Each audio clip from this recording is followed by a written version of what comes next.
BrexitCentral Conservative Party Conference Rally 2017. BrexitCentral, I hope you all know, is a website, a one-stop shop to bring you news and analysis of our departure from the European Union and putting a very positive and optimistic vision of our departure from the European Union. Of course,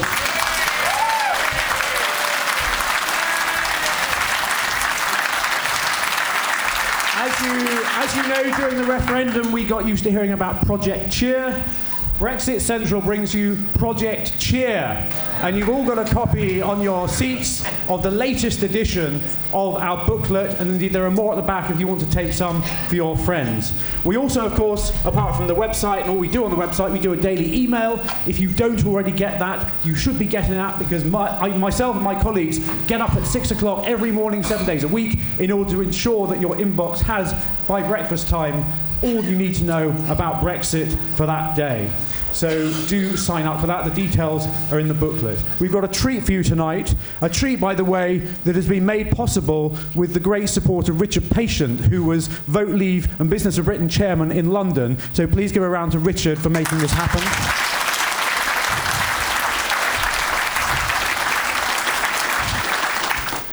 Now, we're going to hear from 7 speakers, and it's going to be a... is that a septumvirate, Jacob? Our very first speaker is indeed a great, great man. He's the Member of Parliament for North East Somerset. He's been MP for North East Somerset since 2010. He's a newly elected member of the Brexit Select Committee, and I think, by all accounts, is something of a darling of the Conservative Party conference fringe. Ladies and gentlemen, I give you Jacob Rees-Mogg.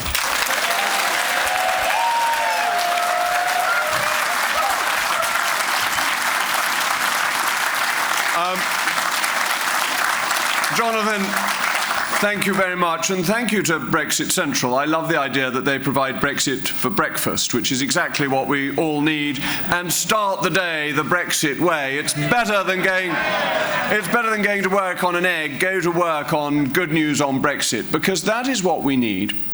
It is of such importance that we recognise that Brexit is not something to be feared, not something that's got to be done reluctantly or with a heavy heart, not something to be done purely because the voters want it, important though that is. It is something to be done because it infuses the spirit of our nation with optimism and hope, that it sets a course for us for the next generation that will make us a more prosperous, a fairer, a more united society.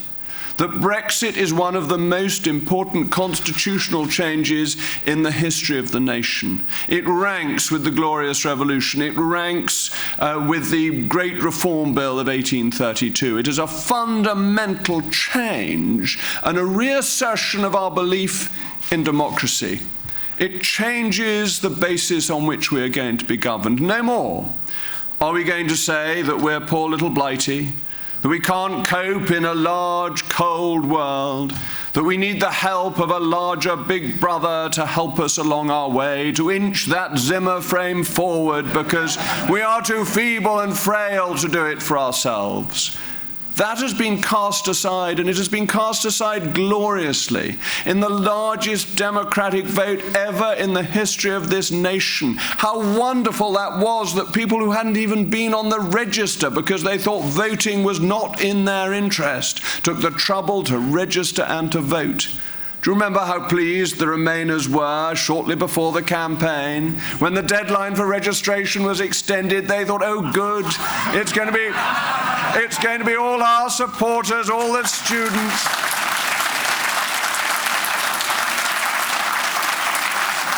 No, it wasn't. It was those who'd been marginalised and dispossessed by the bureaucracy who felt that at last they could make a statement, have a vote that would change things, and change things to give them control. So it comes out of something enormously positive and exciting, an amazing affirmation of confidence in ourselves as a nation. And we should be confident in the British nation. The thing is that there was a time when we were the sick man of Europe. There was a time when the economy was failing and the whole business of government seemed to be about managing decline. But that was done away with by Margaret Thatcher. Margaret Thatcher transformed transformed the nation and the economy and got us to a point of success where we could even cope with 13 years of socialism without everything going down the pan. I mean, if that isn't a triumphant achievement, I don't know what is. And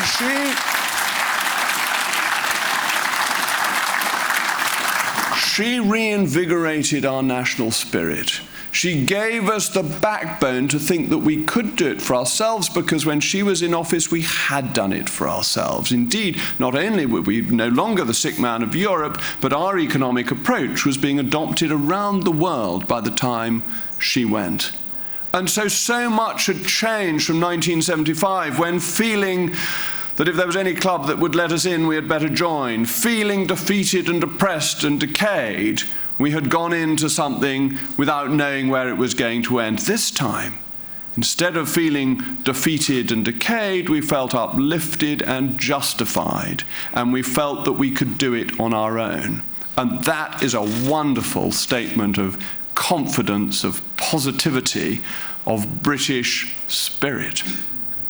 But it's better than that.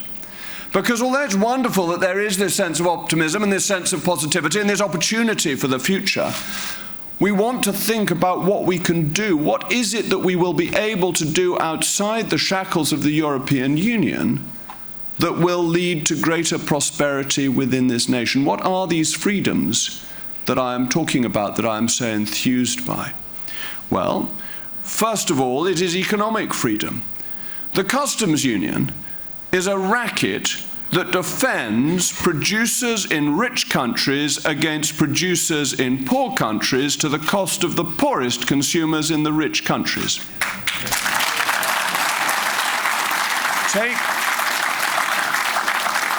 Take the simple example of roasting coffee. Coffee beans are free of duty. Roasted coffee beans have duty applied. Why is that? It's to stop poor countries developing an industry of processing foods so that it can be kept by the Germans and the Italians. And who pays for that? The British consumer. But these examples are endless, that the poorest countries in the world are deprived of access to our market, and this then makes the standard of living of the poorest in our country worse. So we have a real opportunity for genuine free trade. And what are the biggest tariff areas under the customs union? Food, clothing, and footwear. Who spends the highest percentage of their income on food, clothing, and footwear? The poor. Thank you. Thank you. Very good hecklers here. You're better quality hecklers here than we had in the town hall the other day. But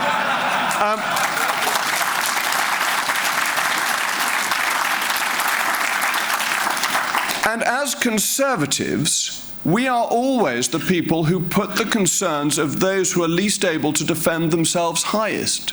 The Socialists, for all they wish to wear their heart on their sleeve, actually want to put the producer interest first and the interests of the rich in other continental countries against the poor in the rest of the world. They should be ashamed of that approach to Brexit, and we should be so proud of the opportunity that we are providing. But we are also restoring our constitutional norms, because once we are outside the European Union, decisions in this country will be taken, ladies and gentlemen, by your democratically elected representatives. And this is so important, because since 1972 there has been a standard form for politicians whenever there's a difficult decision to be made. And that standard form is to blame Brussels and to say, we wouldn't have done this terrible thing, we disagree with it greatly, there's nothing we can do, but we don't like it, it's all the fault of the bogeyman in Brussels. And we have found increasingly that more and more decisions have been taken in the European Union. Now, if there is something that happens that you do not like, that fails, that makes the country worse off, is an unfair imposition or is an unjust imposition, we can't blame anybody else. Our feet will be held to the fire. And as I believe in representative democracy and believe that it is enormously powerful, I want the heat of people like me, the feet of people like me, to be held to the fire. Because that leads to better decision-making and more accountable decision-making, and it's with the grain of our history where the whole purpose of Parliament is that you can seek redress of grievance which you could not seek within the European Union. It is a great and exciting liberation, an economic liberation, a constitutional liberation, a liberation for the people of the United Kingdom. And because we're being made free once again, we should be generous. And we should remember that the peoples of the European Union, the nation states of the European Union, are full of our friends, and that we want to carry on buying their goods and trading with them, and we want their peoples to come here as visitors, as tourists, as business people. And the people who are already here, we admire for the courage they showed in coming here in the first place, legally. But we can do that. We can be welcoming and generous because we're doing it from a position of strength. And from that position of strength, we will find it leads to prosperity. What leads to prosperity? Not free markets alone, but free markets, democracy, and the rule of law. The European Union has controlled markets and is undemocratic and has a different rule of law. We are restoring our three great virtues. We should rejoice at that, we should celebrate that, and we should advertise it to the country at large, for this is a generational opportunity, an opportunity for everyone in this country of whatever age, because all people think they can decide for themselves better than the state can decide for them, and even better than a remote continental state, superstate, can decide for them. So, Jonathan, thank you for organising a Brexit rally. Let us be away with the doom and gloom. Let us forget it, and let us rejoice and celebrate at the good news of Brexit, the restoration of our nation, and the taking control back into our own hands. Thank you very much.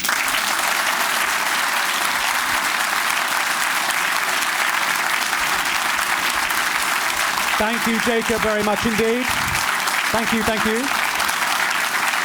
Our next speaker was Welsh Secretary in the David Cameron government. He was a leading player in the Leave campaign in Wales, and let us not forget that Wales voted Leave. He was also a minister at the Department for Exiting the European Union between 2016 and 2017, so knows better than most exactly what's going on. David Jones.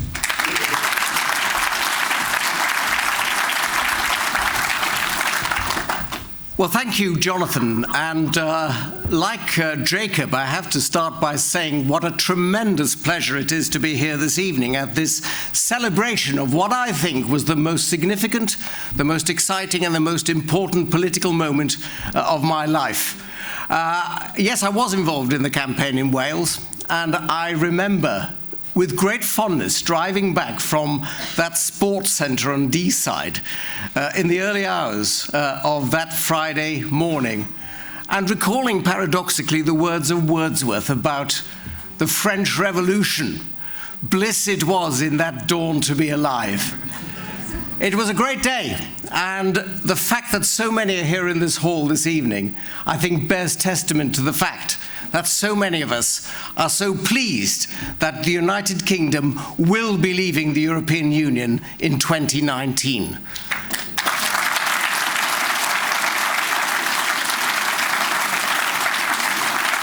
But while this is certainly a celebration, I'm here to sound a note of caution. We are now approaching, I believe, the most crucial time in our negotiations to leave the European Union. The vote was some 15 months ago. We triggered Article 50 just over 6 months ago.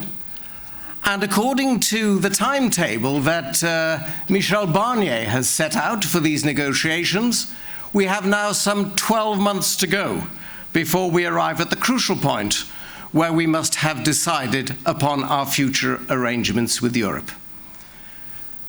Now, today, some of you may have heard, the European Parliament passed a resolution expressing dismay at the progress of the negotiations, saying that Britain had not made sufficient progress and that therefore it was incumbent upon the negotiators not to take forward any further discussions about our future relationship with the European Union.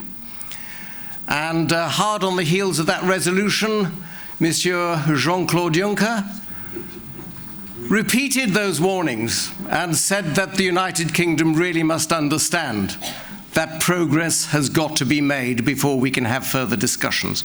Now, neither the European Union, nor Mr. Juncker, nor for that matter Mr. Barnier, seem to understand that the terms of our negotiations, or the negotiations we should be having, are set out quite clearly in Article 50 of the Treaty on European Union, which says quite clearly that these negotiations on our terms of withdrawal should be set against the discussions on our future relationship with the European Union. Now, given that the European Union adopts such a legalistic approach to all matters, one might have thought that they would have noticed that they themselves are in breach of the terms of Article 50.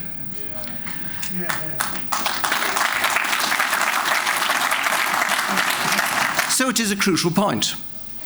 I believe that the United Kingdom government, through Theresa May in her speech in Florence a few days ago, set out a very reasonable position. Made it clear that we were not averse to paying some money to the European Union, making it clear that what we sought was a free trade agreement of the kind that the EU has already struck, for example, with Canada. But I think that the difficulty that we have as the United Kingdom is that we do not understand what motivates the European Union. And I think that one can do no better than look at the speech delivered by Monsieur Emmanuel Macron, the new president of France, at the Sorbonne just a few days ago, in which he set out his ambitions for Europe and the trajectory that he proposed to take, in which he saw a future for a new European army, a new European civil defense force, a new European border force. And he ended by saying that he very much hoped that at the next Olympic Games, to be held in Paris in 2024, the victorious European athletes would take to the podium to the strains of Ode to Joy. Well, that speaks volumes not only about Monsieur Macron's political ambitions, but also about his lack of understanding that there won't be that many European athletes winning gold medals, because most of the athletes on the podium will be going there to the strains of God Save the Queen.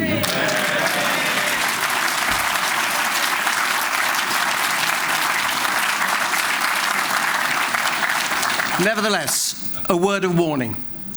I believe that the time has now come where the British government has to understand and to recognise publicly that it may well be that we do not strike an agreement with the European Union through no fault of our own.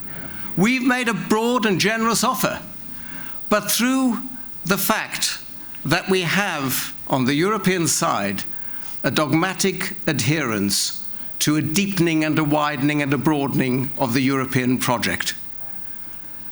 And what they seek from these negotiations is not a free trade agreement, but an arrangement whereby others may be deterred from leaving the European Union.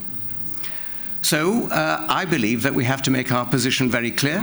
I think that the British government has to publish its position paper showing what we will do if no deal is struck. I think that we have to make it public very soon, certainly after the European Council this month. And furthermore, we have to make it very clear to the negotiators on the EU side that if we don't see any progress towards that free trade agreement, then we will take it that they are not interested in a deal, and we will simply proceed to trade with them as we do with the rest of the world on WTO terms.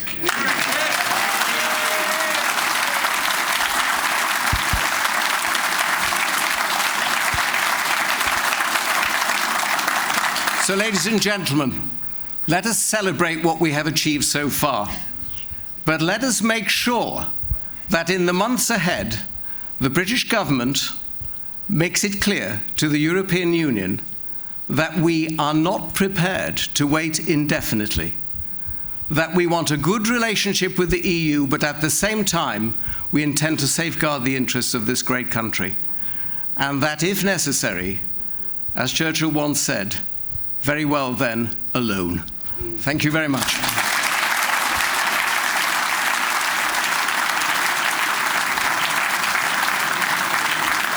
Thank you, David, very much indeed. As both speakers have said, our relationship with the European Union going forward has to be friendly and amicable. None of us would want it any other way. And in that respect, can I ask you to give a very warm welcome, bienvenue and willkommen to both the French and German ambassadors who are here in the room tonight with us.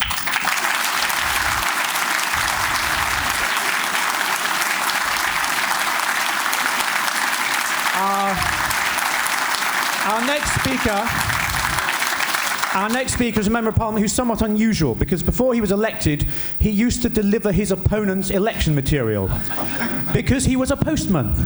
Ladies and gentlemen, Scott Mann has been the MP for North Cornwall since 2015 and was a stalwart of the Leave campaign down in Cornwall. Scott, you're very welcome.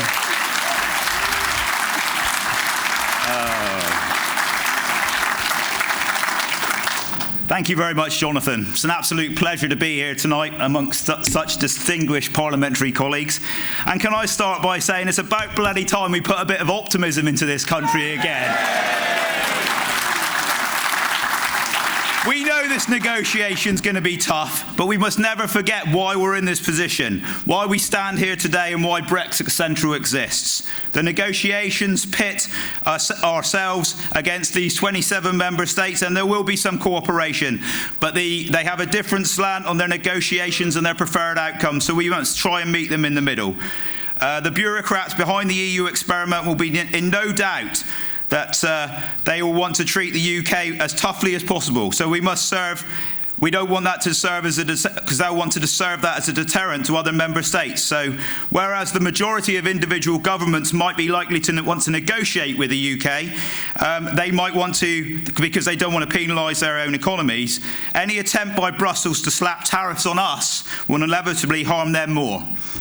It's important that we don't forget why we set out on this journey in the first place, and we must never forget the end game when locked in rooms in Brussels. Of course, it's vital that we take back control of our laws, our borders and our judiciary. But what that boils down to on the ground, what are the material changes that we want to see? For some, it will be about exporting more goods and opening more trade routes, about utilising our ports around the UK, in our coastal communities, which have sadly been so let down by globalisation, and they haven't felt those benefits. In the southwest, in general, and in North Cornwall in particular, we have two priorities for Brexit. Firstly, we want to take back control of our fishing waters.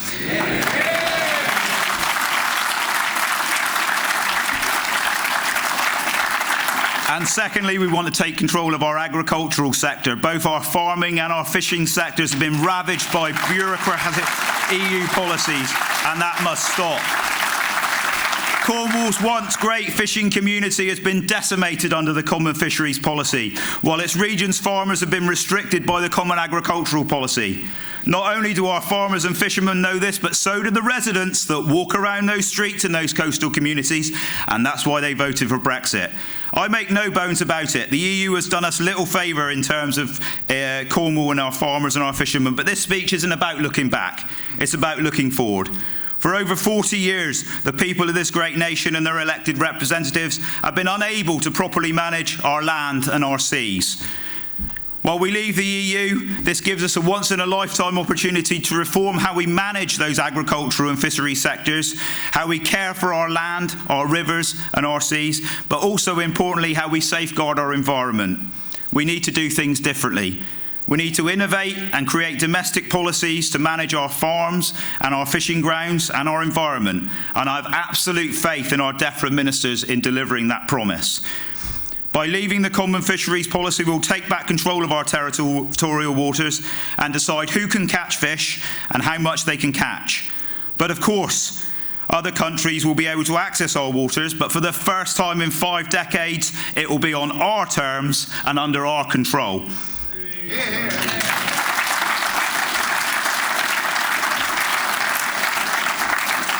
We can allocate quota again on a basis of scientific sustainability, making sure that our healthy marine environment and a profitable fishing industry.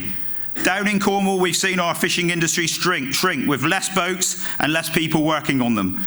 The process of revitalising our fishing industry in somewhere like Cornwall will not be easy or quick, but we will make it happen. I'd like to see our fishermen have access to government grants, and I'll be lobbying the DWP ministers to ensure that they can invest in their businesses and modernise their fleets for the times that they have ahead. I want to see our fishing industry land more of our fish in our British ports, while we make proper safeguards to maintain sustainable fishing stocks. Fisheries were sacrificed by Ted Heath in the 1970s when they were seen as being expendable, but the tide's turning and it's coming back in for fishing.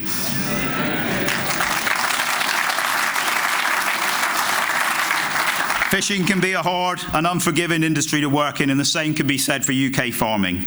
Like our fishermen, our farmers have been governed by an unfit regulatory system under the Common Agricultural Policy. Under the CAP, we see billions of subsidies handed to landowners, regardless of how they manage the land. CAP rewards the size of land allocations ahead of good environmental practice, which often puts resources into the hands of the very wealthy rather than for the common good and for the natural environment.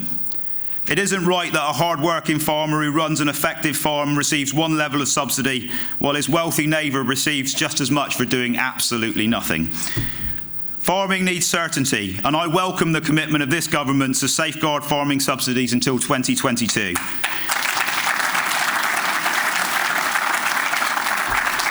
But while support is crucial, so is reform. Farmers are held back by the bureaucratic nature of the CAP. It stifles productivity and it impedes environmental stewardship. As we head towards our exit in 2019, it's vital that in conjunction with this new fisheries policy, we develop a new farming policy too. One which distributes subsidy according to need and productivity, whilst encouraging environmental practices and higher animal welfare standards. One which considers volatility mitigation measures to alleviate the impact of farming exposure to weather, pests and price volatility. A new farming policy which better promotes British food to consumers both at home and abroad, and which supports global trade and healthy lifestyles. I know this is an uncertain time for farmers. I know the pound's fluctuating and dietary habits are changing, and they have to plan ahead. But I want our farmers and fishermen to know that this party supports absolutely everything they do for this country of ours. Brexit will bring huge benefits to these industries that I've described, and it's vital that we continue to listen and help, while also making it absolutely clear that we will honour the referendum result for them and for the rest of this great country. Thank you all very much.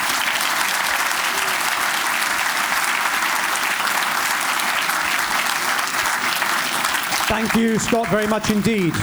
Our next speaker is a one-time magician's assistant who is now the Member of Parliament for Portsmouth North. She has been there since 2010, and since 2014 she has held ministerial office in a number of different departments. DCLG, the Ministry of Defence as Minister of the Armed Forces, and now at DWP. I invite Penny Mordaunt to work her magic.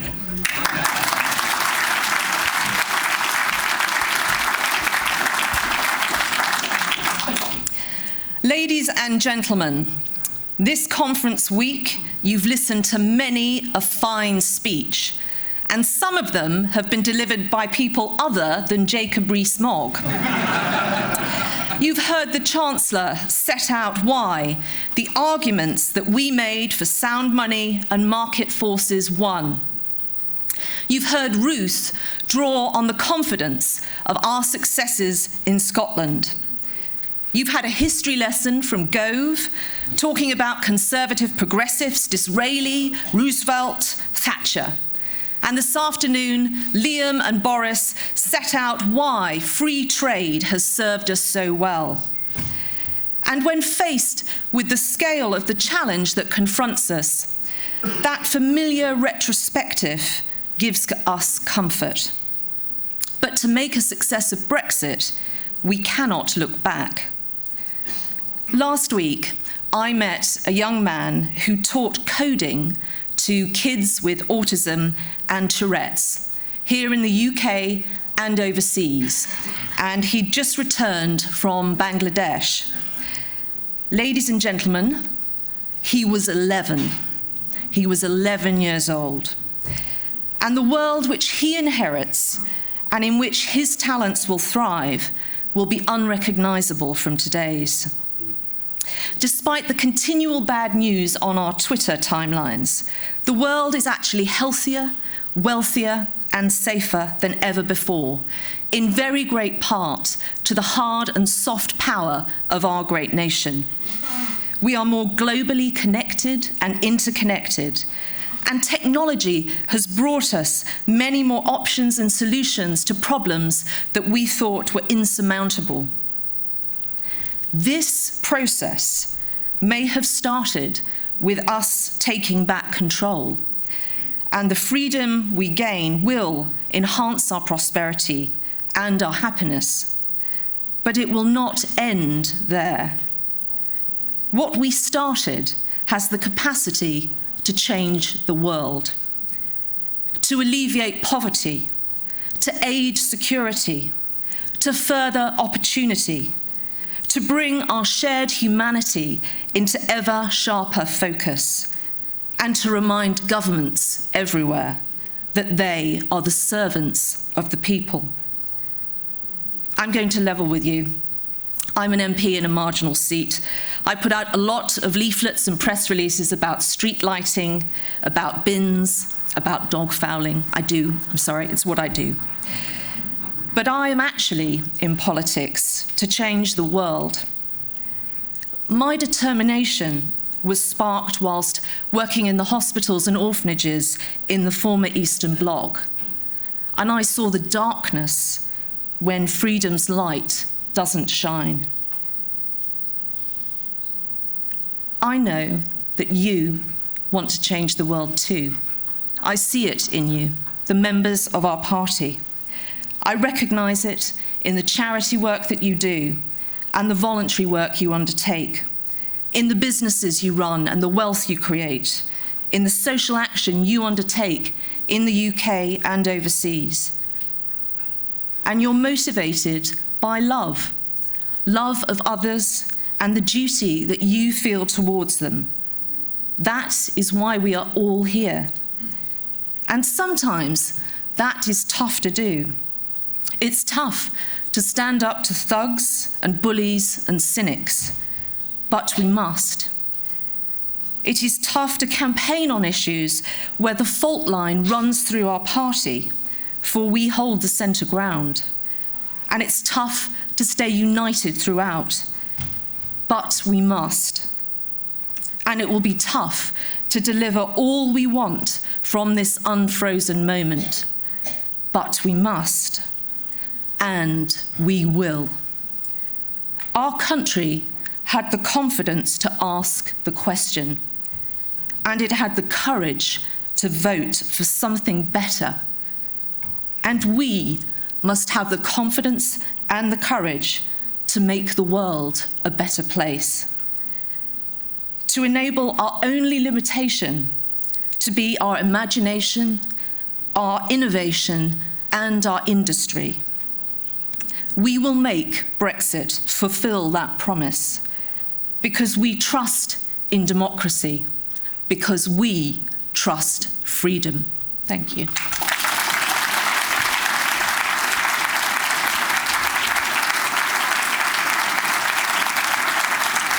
Thank you, Penny, very much indeed. Our next speaker, after a very long career in business, rose to become Director General of the British Chambers of Commerce. And it was from that position in 2016 that he declared his support for Brexit and was disgracefully forced out of that role. After that, John Longworth became chairman of Vote Leave's Business Council, and since the referendum, he has become co-chair of Leave Means Leave and is therefore continuing to make the case for Brexit, particularly in the business world. John, the floor is yours.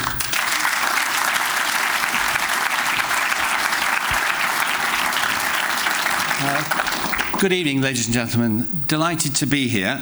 Because I'm not a politician, just a simple businessman, I can be even more direct in my comments. I can be direct in saying, first of all, what a glorious economic future we have when we leave the European Union, when we eventually Brexit, because it gives us the freedom to create a truly free market-orientated global economy. Not only can we reform the common agricultural policy and fisheries, as we heard before, but we can also repatriate the £10 billion a year net contribution and use it to provide tax breaks for business, for R&D and investment. We can use it to make the UK a world leader in digital connectivity and the infrastructure that business needs to prosper, and in so doing generate the taxes that will pay for our public services, including the NHS. We can also remove external tariffs from the common external tariff, which is a tax on our economy, a tax on our consumers that prevents poorer people in society living their lives to the full. We can do this through free trade arrangements, or we can do it unilaterally, purely by the decision of the UK government. We can also remove the blight of having taxpayers, poor taxpayers often, subsidising migrants into unskilled jobs. Economists for Free Trade estimate that each individual migrant into the UK going into an unskilled job is subsidised by taxpayers to the tune of £3,500 per annum per individual through state support, public services, schools, etc. All of those things together add up, according to the Economists for Free Trade, a group led by Patrick Minford, a group of contrarian economists, by the way, who in the face of the serried ranks of corporate economists of the CBI and the Treasury have been proved consistently right on every major issue in the economy since Margaret Thatcher. They say that the economy of the UK will improve by up to 7% of gross domestic product. That's like the economy growing for more than a decade, every single year, by an additional quarter. Imagine that. Imagine how prosperous we will be and how much tax revenue can be generated to pay for public services. But I must also be direct in another way, apart from extolling the virtues of our free market post-Brexit economy.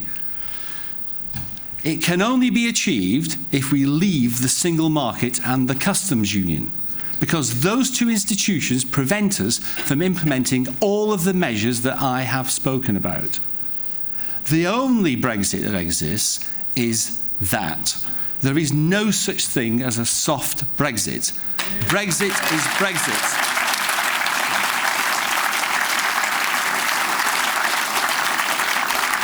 And I must also be direct in another respect. Lest you come here next year and find that you've been led up the garden path. We have won the battle, but we have not yet won the war. The truth of the matter is that if the Florence speech were to persist a second beyond 2 years, it would be the biggest capitulation that we have seen since Munich in 1938, and I kid you not.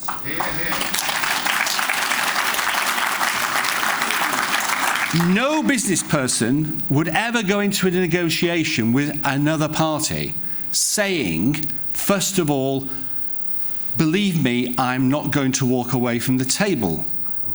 Unless you're prepared to walk away, in reality, you've lost the negotiation before you start. Secondly, who in their right minds would say, I will gift you all these things, and in return I ask for nothing? The EU have already pocketed all of those things and are waiting for more. Who would say, I will take all of the rules that you give me, including the new rules, and I will be constrained in not being able to implement any of the benefits of Brexit, and I will also be content that I have no say for 2 years in any of the rules that you make? Who would do that? Well, our Prime Minister did in Florence. So we must be extraordinarily careful And I echo the words of Dave Jones, that we need absolutely to hear from the government, particularly from the Treasury, who have been deafeningly silent since the referendum. We need to hear from them what our post-Brexit economic plan is, deal or no deal. And we need to be serious that actually, if we find the EU are not prepared to come to the table and negotiate properly by Christmas, we must walk away and adopt World Trade Organization rules which work perfectly well for the 55% of exports that we currently send to the rest of the world.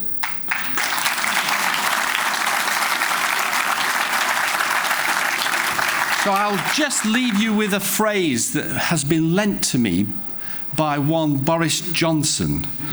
It is in Latin, and of course I'm not an expert in Latin, but it appears to say, I'm sure Mr. Rees-Mogg will tell me that I'm saying it incorrectly, hasta la victoria siempre, which I thought was rather ironic that Boris should have lent this to me, since it's the favourite phrase of Che Guevara. Until victory, always.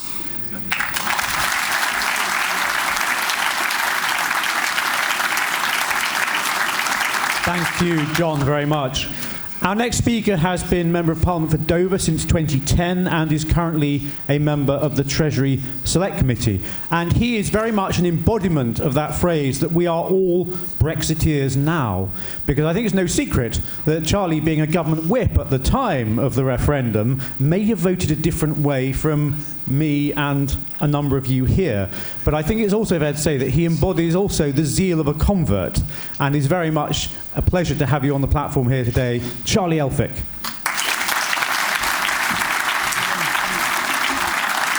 Well, thank you. It's a huge privilege to be here this evening, and thank you for BrexitCentral for organising this great fringe.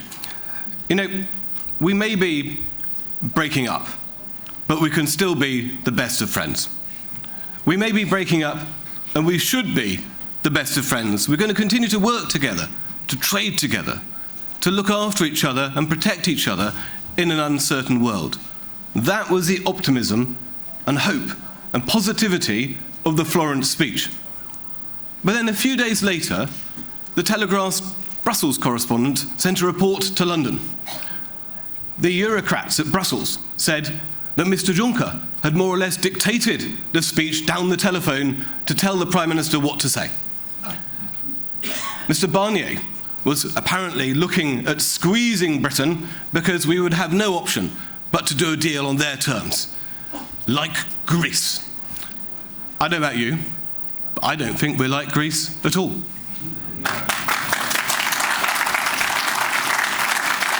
I think we're Great Britain.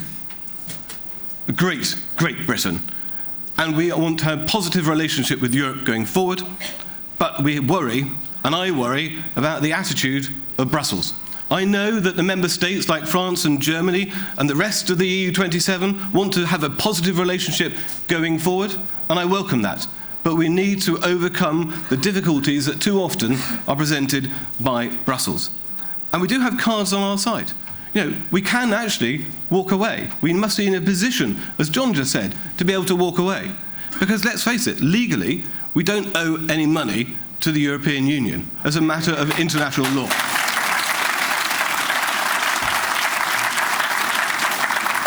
Legally, they owe us 10 billion euros for the return of capital in the European Investment Bank. As a matter of practical reality, when you look at trade, the European Union has a trade surplus with Britain in goods of £100 billion. Tariffs would cost European exporters to Britain £13 billion. Tariffs would affect our exports to Europe by £6 billion. So Europe benefits from trade with Britain. And the European Commission is desperate for us to send more money to plug the budget hole that they are worrying about. So my message is, we should have courage. We should believe in ourselves. We know that we have cards on our side, and we need to make sure that we are ready on day one. deal or no deal, prepared for every single eventuality. And that's why I've got together businesses, ports, the Road Haulage Association, port operators, transport experts, customs experts, to look at how we can do this and put out a detailed blueprint to make sure that we can be ready on day one. And I know that the government is looking at it, and I think it's important that we prepare more and more and more. And the reason is really simple. If you are in a negotiation, and the other side knows that you can't walk away from the table because you're desperate, then the price will go up and the terms will get worse. But if they know that you're prepared to walk away from the table if they drive too hard, if they know that you can walk away from the table and you will make a success of it, then the price will go down and the terms will improve. That, my friends, is why we must make sure that we are ready on day one so we can forge ahead on day two. Thank you.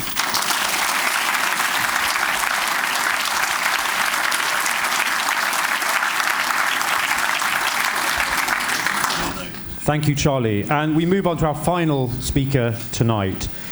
He's been the Member of Parliament for Esher and Walton since 2010. And he's very much not someone to be messed with, because he used to be a member of the British karate squad. He's already on his second stint as a minister at the Ministry of Justice, where, crucially, he's one of the ministers who's going to be taking through the House of Commons the Great Repeal Bill over the coming weeks and months. Dominic Raab, it's great to have you here.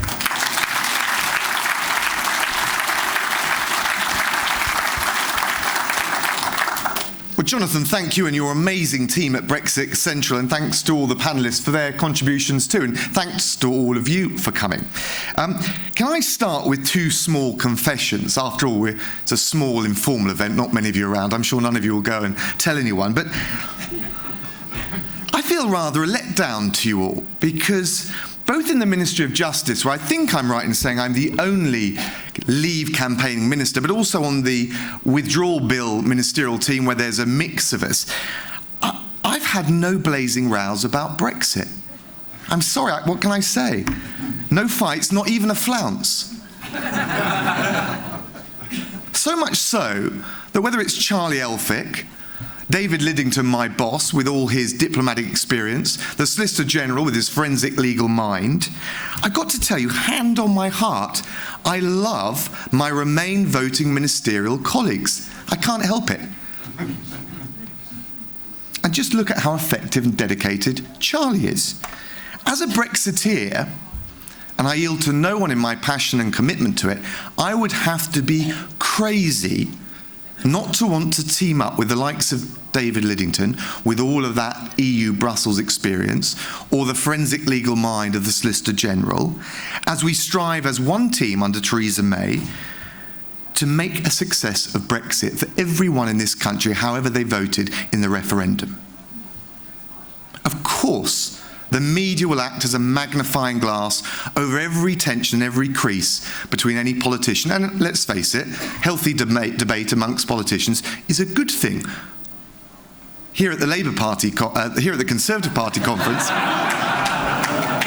we don't shut down debate about Brexit because it's too important and because we need to listen to the views of our colleagues.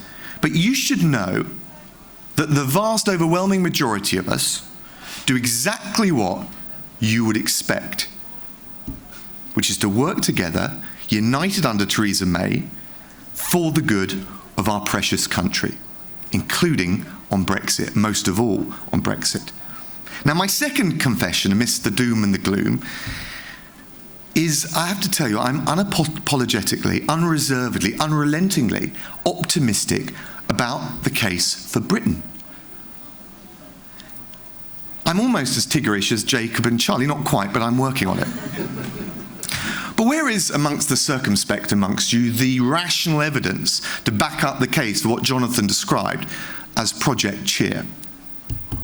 Well, first, let's look at the economic reality. Take the city. We recently had the global rankings for financial hubs. It's called the Global Financial Centres Index. It ranked London number 1. The gap between London and New York, number 2, is widening. No EU financial centre in the global top 10. I'm just saying. take tech investment. In the first half of 2017, we had record levels of global investment in UK tech.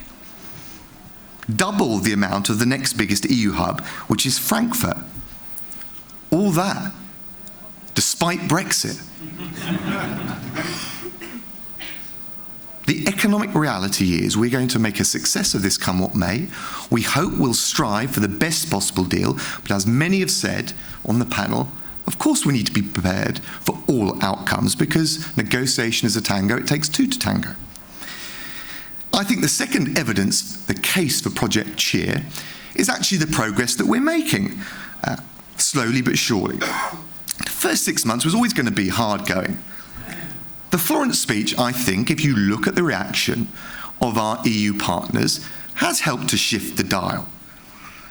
If you look at the EU's own practice, for example, they have no free trade deal with any other country in the world where they would have the ECJ deciding disputes. That's looking at it from their point of view. Look at the EU position papers. They're quite a good read. We're told we wouldn't be talking about trade, but actually the EU papers talk about the intellectual property rights that they want to preserve around Parma ham and French camembert. Quite right too. The dynamic of this negotiation, I think, will inevitably lead on to talking about trade issues, as much because of the EU's precious commercial economic interests, as much as the UK's. And yes, Brussels will hang tough on the money, but David Davis has reported to the House of Commons the progress we're making on protection of UK nationals abroad and EU nationals in this country on the very important sensitive issue of Northern Ireland. Even the President of the Northern region of France has welcomed our customs proposal, and as the French ambassador can testify, he's a tough cookie. So we're making progress. And the third piece of evidence for Project Cheer is this glorious document in front of you today. In P. Green, House of Commons paper. It is the EU withdrawal bill. Now, I could dive in and talk about the corresponding powers involving devolved authorities and all the technical detail, but amidst the complexities, this bill does two things only, but fundamentally. The first thing it will do is make sure we have a smooth Brexit, no legal cliff edge, legal certainty for the businesses and UK citizens in this country. That is a risk of Brexit. This bill helps us deal with it. And secondly, it takes back democratic national control over our laws. The number one reason people of this country voted to leave the EU. So people like me are accountable to people like you. So the UK Supreme Court does what it says on the tin and has the last word on the laws of the land. And it's all in this document right here. Friends, who could possibly object to any of that?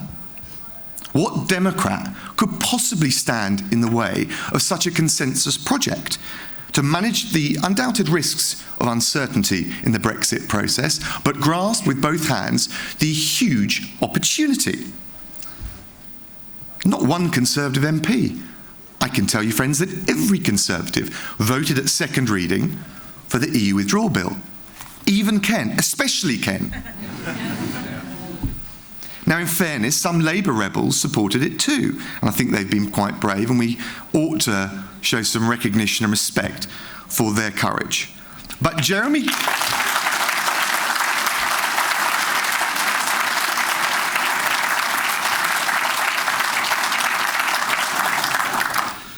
But the truth is, Jeremy Corbyn whipped his party against the whole bill, against Brexit, having weeks before toured the length and breadth of the country, vowing to back Brexit. I have to tell you, that is an unprecedented fraud on the public and especially Labour's voters. In a competitive field, that must count as Jeremy Corbyn's biggest con yet. And when we get back to debating this bill, he will have his cards called for everyone to see. Now, I know there's lots of talk about Henry VIII clauses, parliamentary scrutiny. Actually, there are some reasonable points being made about that. We will listen and we will get the process right. As long as it doesn't scupper Brexit, as long as it doesn't leave us out of time, that 2-year deadline is the EU's deadline, negotiated by Gordon Brown back in before the 2010 election when we had the Lisbon Treaty. But there's a sensible debate to be had, all of that, and we'll get it right. But let's face it, let's have a bit of the big picture here. Given the scale of what we're trying to achieve, if the biggest bone of contention on this bill is the procedure we use in secondary legislation for a limited period of 2 years to iron out some of the technical glitches when it comes to the Brexit process, the big picture is we're on track, we're doing well, we're going to take back control of our laws. So let's not allow refinement of the process, and process can be important, to eclipse the substance, to eclipse the objectives, the huge opportunity to end the supremacy of EU law, to end the jurisdiction of the ECJ, but most of all, the positive for us to affirm our confidence and our pride in taking back democratic mastery of our own destiny. That's what this bill will do. That's the opportunity from Brexit. Above all, friends, and with the vim, the vigour and the verve of the terrific BrexitCentral team, let's not allow the perpetual pessimism in some quarters of the media to take our eye off the prize in this process, which must be to faithfully deliver on the referendum, so we take back control of our money, our laws and our borders. So we strive in good faith with a good heart and an open heart for the very best deal with our EU friends and our EU partners represented in this room tonight. And above all, we free Britain to broaden our horizons and be a global leader in free trade. That's the prize, and we will stay the course. Thank you all very much.